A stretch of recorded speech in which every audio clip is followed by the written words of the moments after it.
Sometimes you hear the following statement: we should stop subsidizing dirty industries. Because obviously, if you want to tackle climate change, subsidizing dirty industries is the least productive thing you want to do.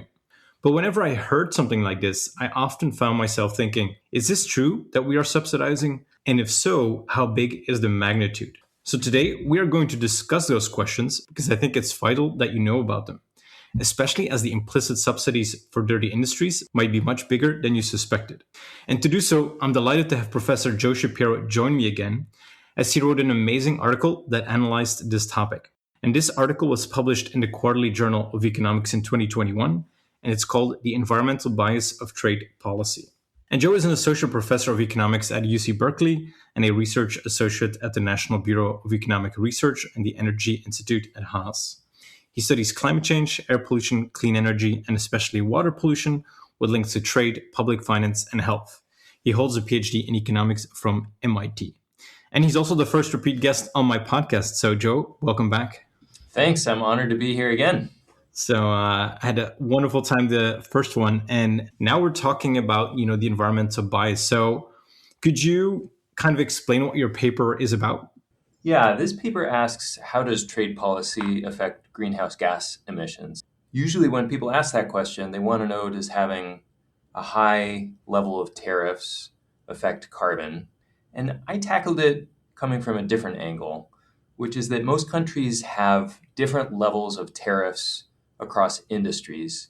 And I wanted to know, how do those patterns affect carbon emissions? I really started this paper with interest in a policy that many countries have talked about, but now only one region has implemented. That policy is called carbon tariffs or carbon border adjustment. Europe has one now. And the concern is that if one region has a serious climate policy and other regions don't, then dirty industries will just relocate away from the climate policy. They won't actually decrease their global emissions. People refer to that concern as leakage. So, for example, if Europe seriously regulates carbon and other regions don't, then carbon will leak away from Europe. And Europe might just start importing dirty goods from China, India, Mexico, and other trading partners. And so for many years, countries have said, well, if that's a problem, let's just create a tariff that's proportional to the carbon emitted to produce these goods. A high tariff on dirty goods, a low tariff on clean goods, and that'll solve this leakage problem. When I talk to undergrads, they refer to this problem as whack-a-mole, like that carnival game where a carbon mole pops up in Europe and Europe whacks it on the head, but then it pops up in China, India, Mexico, or somewhere else. And so I thought a long time ago, a carbon tariff is just a tariff by any other name. It's just a tariff that has a high rate on dirty goods and low rate on clean goods. And I thought, I wonder if countries already have this and nobody noticed. I wonder if countries already have high tariffs on dirty goods and low tariffs on clean goods. And that would be plausible because dirty industries spend a lot of resources on lobbying. They lobby for all kinds of goals. And one goal of industries in lobbying is to argue for protection from their trading partners. And so I thought it was plausible that dirty industries could have high tariffs and clean industries would have dirty tariffs. And I thought, well, let's just look at the tariff data and see. And I think, like you say, a carbon border adjustment mechanism is just a tariff. It is just a tariff between regions. And then what did you find when you analyzed this problem? I found exactly the opposite of what I expected, which is not what happens in most papers. I found dirty industries have low tariffs and clean industries have high tariffs. That's true in the US, where I started. It's also true in most other countries of the world, where I then expanded this research. It's also true for other trade policies like quotas and product standards. People collectively refer to all of those as non-tariff barriers, because they're barriers to trade besides tariffs. I also found it was true in all the years of tariff data that were available for the US. And often in sciences like physics and biology, people want to estimate parameters out to 6 decimal points. And sometimes in economics, we're happy if we can get consensus about the sign of something, let alone the magnitude. And so it's pretty rare that you find a pattern like this that happens in different data sets, different countries, different years, different measures of policy. It seemed like a pretty systematic and quantitatively important pattern. And then the paper went on to try to understand, why is this pattern happening and what does it mean for the environment and the global economy? Yeah, so you started with the prior that maybe there was a lower tariff on greener goods, but then you found the opposite, and then you found it's very consistent across regions, basically all the time periods. So I imagine you were probably surprised that this just kept popping up. I was, but it was unrevealed. It was revealed to me in stages. I could tell you the narrative. I actually thought of the idea when I was in graduate school and couldn't figure out what was interesting to write about in research. I never looked at data for it. I thought it would just be a scatter plot of tariffs against carbon. And then 5 or 6 years later, I had to take a train every day from New Haven to New York to use restricted access data at a data center in New York. And it was a 2 or 3 hour round trip ride with no internet. And so each Tuesday, I would pick a paper that had been gathering dust on the shelf and say, I'm just going to spend a day looking at this paper. And being who I am, I have tariff and carbon data on my laptop. And so I spent a couple hours on this train looking at this. And just for the US, it jumped off the page that the clean industries had high tariffs and dirty industries have lower tariffs. And I thought, oh, that's kind of interesting. And this summer that I generated that graph, I was going to several trade conferences. And at the time, I was not deeply involved in none of the trade papers. And when you talk to economists at conferences, if the conversation runs slow, people, or even if not, people often ask, what are you working on? And so this is just what I talked about with people in hallways at these trade conferences. And 10 out of 10 people said, well, gee, that's pretty interesting. Why do you think that's happening? And what does that mean? And then that fall, I was applying for a grant at the National Science Foundation, and I was going to describe 3 papers. So I talked about 2 papers that were somewhat far along, and then decided to put this thing in as the third. And I thought I should look at other countries besides the US, and I realized I could use what's called input-output data that look at national accounts across countries to do this for many countries around the world. And so I did the same analysis, and at that point I realized, actually, this is happening in most countries, not just the US. And then when I got comments back from the grants, the panel and the reviewers said, papers 1 and 2, that's fine and all, but paper 3 sounds really interesting. You should definitely pursue that one. And then I thought, okay, well, this seems like everybody's telling me Yeah. my idea is wrong, is actually worth writing about. And then I looked at non-tariff barriers and found the same pattern. And so, I think the point of surprise was on the train seeing that the US had the wrong sign, but I thought, oh, it's probably a fluke. And then when I looked at many countries, I thought, okay, it's not a fluke, it's actually systematic. But academics, like in the private sector, there's this 80-20 rule that they spend, 20% of their time on the 80% of stuff that matters. Yeah. I think we have the opposite. You spend 80% of your time on the 20% of stuff nobody looks at. But I think for me, until going through and seeing it with different data sets and countries and measures and time periods and years, I'm very slow to update priors. It took me a while to really be persuaded this is a systematic scientific pattern that's happening. And I would also say understanding the reason why it was happening was kind of important for me to really be persuaded. So I think I want to go into the reasons in a bit, but I just wanted to give the listener a sense. What were kind of the magnitudes that you found of these implicit subsidies? Because, one part is you found this pattern consistently. The other part is is it substantial? I summarize the magnitude as the implicit carbon tax. And what I mean by that phrase is if a region like the European Union imposes a carbon border adjustment like they have now, it's a tariff on carbon emissions, and they have to pick a carbon tax rate. They have to say, we're going to put a price on carbon of $50 a ton or $100 a ton or $200 a ton. And so I wanted to say, if you look at the trade policies countries already have, they're just called tariffs or quotas. They're not called anything having to do with carbon. But if that were a carbon tariff, what carbon tax rate would it represent? So I calculated on average around the globe, trade policy was creating a carbon tax rate in the ballpark of negative $100 per ton. The range was minus 85 to minus 120. And the minus sign is important because it means the more carbon that is being emitted, the lower the level of trade protection. So imagine 2 bundles of goods showing up at a port somewhere in the global economy. If one of those bundles of goods emits an additional ton of carbon dioxide, it faces about $100 less in tariffs and non-tariff barrier equivalent. And is that magnitude large or small? Today, the leading estimates are probably the optimal carbon tax would be around $200 per ton. At the time I was working on this paper, the estimates were in the range of $50 to $100 per ton. And so my synopsis was that trade policy basically accidentally got the magnitude close to right. It just got the sign wrong. Optimal carbon taxes would be maybe in the ballpark of $100 a ton, and instead trade policy has this implicit carbon price of negative $100 per ton. The other way I tried to calculate how important is this magnitude was just summing it up around the world to say if this were a carbon tariff, how much revenue would it generate? And the answer is over $500 billion per year. I think the range of estimates was $550 to $800 billion per year.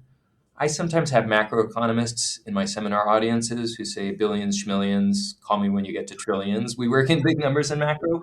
But if you want to ask if that's a large magnitude, one benchmark is that many policymakers are concerned about direct subsidies to fossil fuels, like you mentioned at the beginning. India has historically subsidized kerosene, Venezuela subsidizes diesel, the IMF and World Bank have repeatedly written reports on those direct subsidies. And if you sum those globally, those are in the ballpark of $500 billion per year.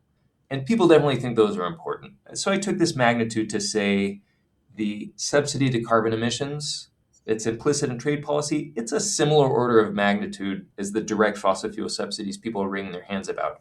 Of course, it could have very different impact on carbon emissions because it's an indirect subsidy, but at least the magnitude is surprisingly large. Like you say, there's a lot of noise about these direct subsidies. But then if I take your results, which I was kind of startled by when I read it, you almost have to double it. And then you get the implicit subsidies just because of these different tariff rates.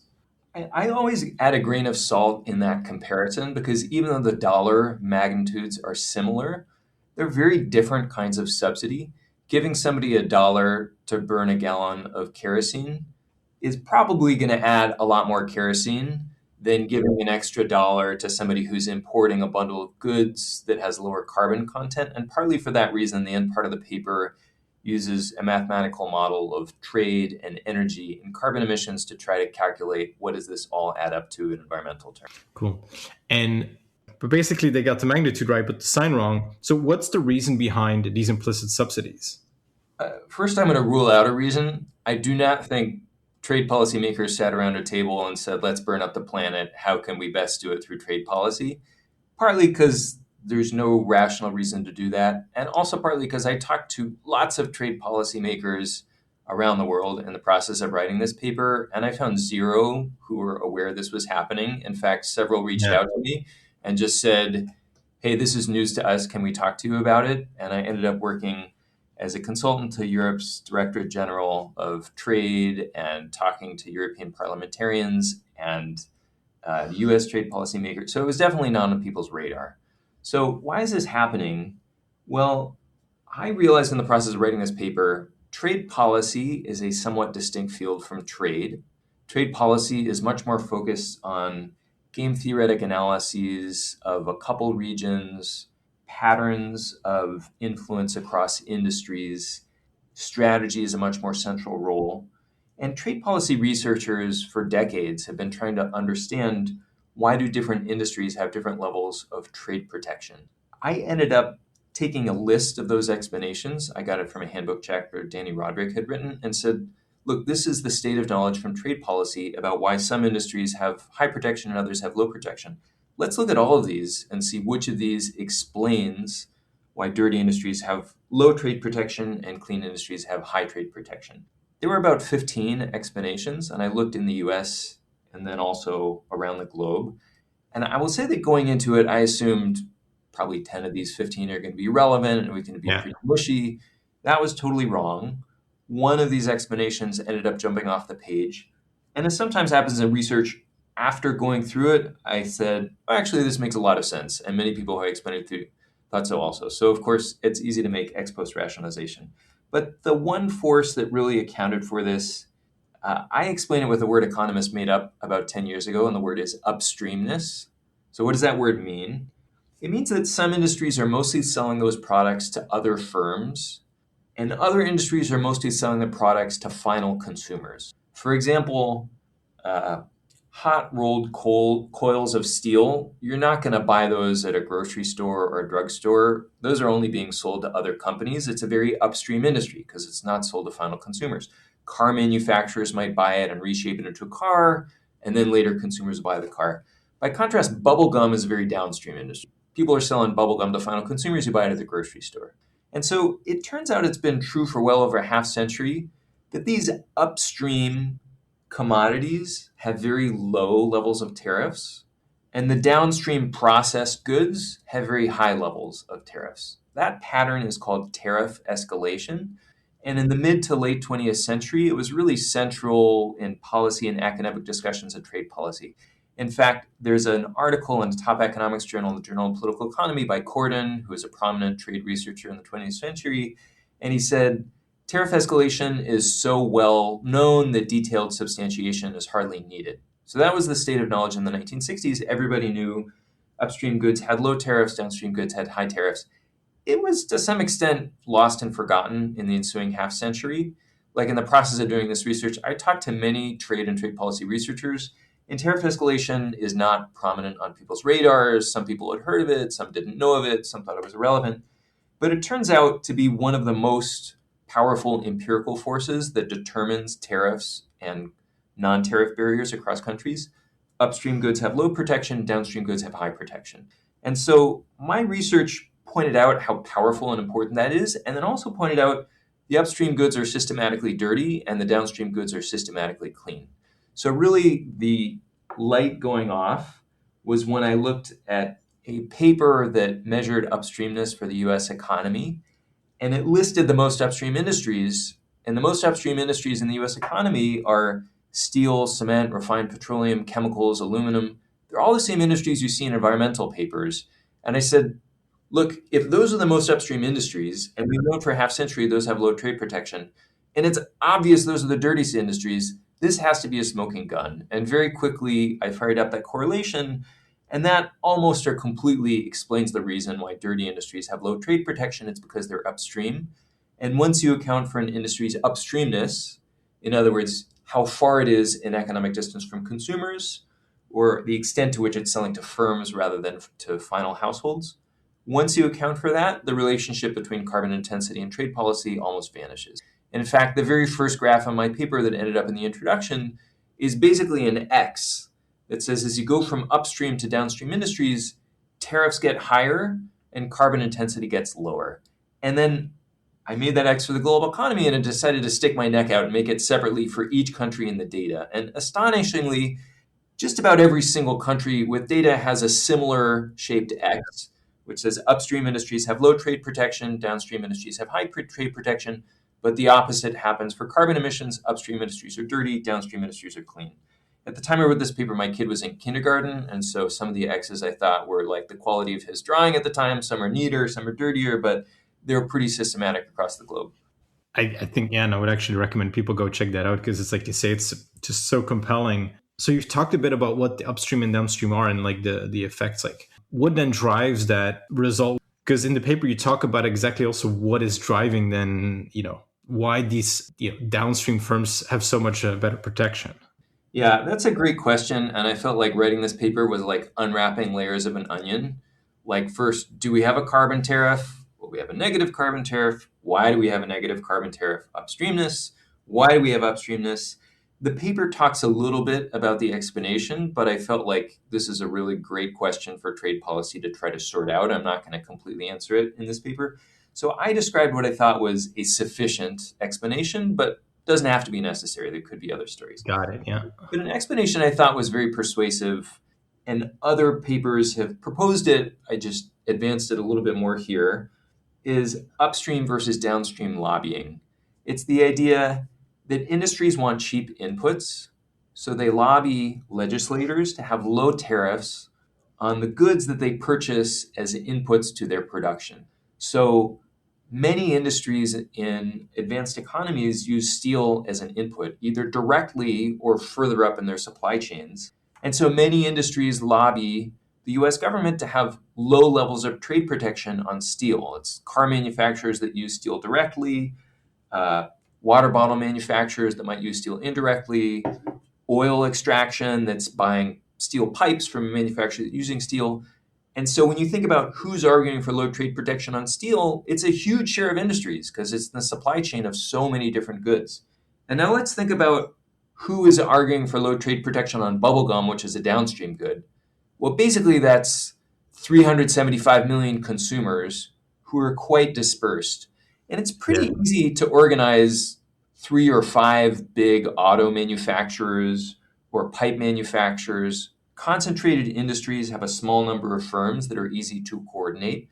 But it's extremely difficult to organize 375 million consumers to argue for low trade protection on bubblegum.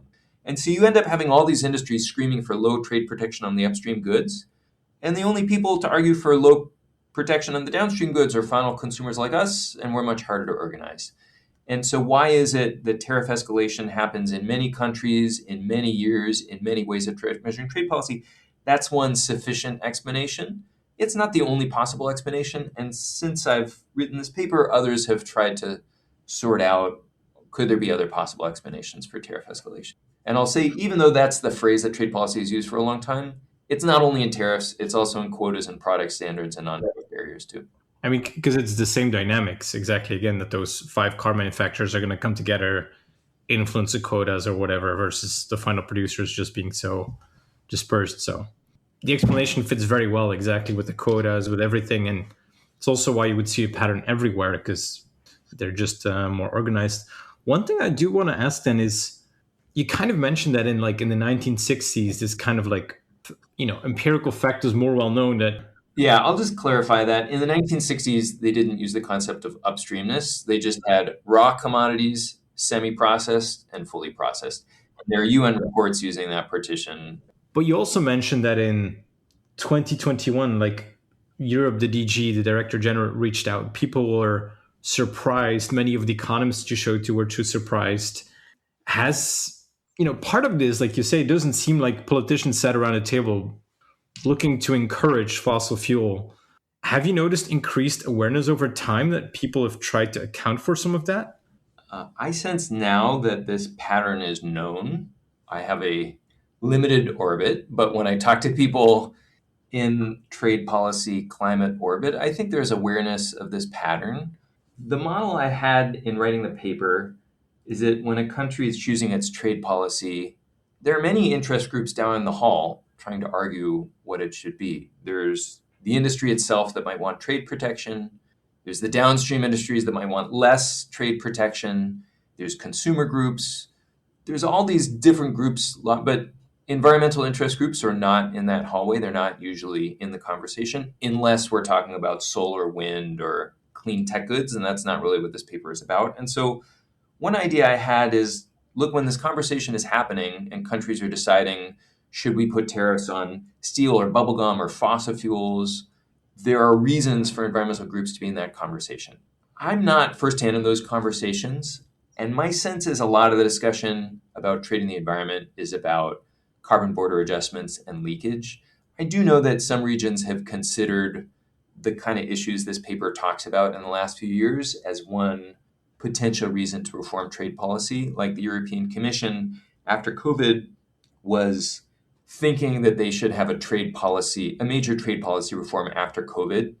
And they were discussing what should priorities be. And this kind of item was on the docket. They have an annual trade policy day, and I joined their trade policy committee in Parliament and talked about this. So it's in the conversation. I don't know exactly how it is and will pan out, but I think, there's an idea and research that it's like starting a snowball rolling down a mountain and hopefully it accumulates, but it's hard to predict how and where and when. Yeah, exactly. And I think I partly hope this conversation is going to help also spread that awareness, because it's like, if I feel like the beautiful and great thing about your paper is like once you see it, it's kind of hard to unsee it, because it's so systematic. Like every country, quotas, non-quotas, the graphs, like it just sticks into your mind. And like you say, I mean, I had recently a lot of episodes about the ETS, carbon border adjustment mechanism, and it's like you say, it's obvious that those environmental groups are there then around the table. But if it's just a tariff on product, they might not be as available or down the hallway in that conversation. I think at a broader level, I've been really excited that research in the last 5 years has begun rapidly growing at the intersection of trade and the environment. And there's been a lot of exciting creative papers trying to find options for trade policy to improve environmental outcomes that might not be at the forefront of the conversation. And some of those are a formal environmental policy, like a carbon tariff, or a decade ago, Bill Nordhaus proposed climate clubs. Others are somewhere in the middle. But I think it's really exciting to have frontier economic research that's trying to build new tools and methods and ideas that's also useful to policy. And so this is one idea in that conversation. It's far from the only one, but it's exciting to have a menu of ideas that continue to pour out. And policymakers are interested in those. Of course, it's up to individual countries what they end up doing. But the best that can be available is a series of ideas with careful analysis and data to try to propose what are avenues forward. I mean, at a broad level, I also took from this trade policy can have quantitatively important impacts on the environment. And I think that idea, uh, policymakers and researchers are receptive to that idea. And one reason for the outpouring of discussion is that climate change is a global public good subject to a severe free rider problem. And for example, if one city is polluting another, you could have a state try to coordinate policy between them. Or if one state is polluting another, you can have the country try to sort out what's going on. But in climate change, you have countries polluting each other, and we don't have a lot of sticks and carrots that can help coordinate. And so trade policy is a natural tool that can provide sticks or carrots. And I think that's one reason there's a lot of ongoing conversation about should trade policy have any role. Of course, the optimal climate policy would just be a carbon price. Trade policy would have no role, and every country would assess what's the global cost of carbon, would have a price around that level. But the world's nowhere close to that optimal trade policy. Only a quarter of global carbon emissions face any price. Many of those prices are low and heterogeneous. They tax some parts of a country and not others, some industries and not others. And so, in that kind of second best policy setting, there is potential scope for trade policy to improve environmental outcomes. Of course, there's also scope for trade policy to make environmental problems worse. And one common and reasonable concern among trade researchers is trade policy has had its own speed bumps in the last 5 to 10 years. And if you tie together trade and environmental policy, the hope is that we would make both better. And the fear is that we might lose cooperation in both of them rather than gaining it. So it's definitely not a guarantee that tying together trade and the environment is going to make both domains better.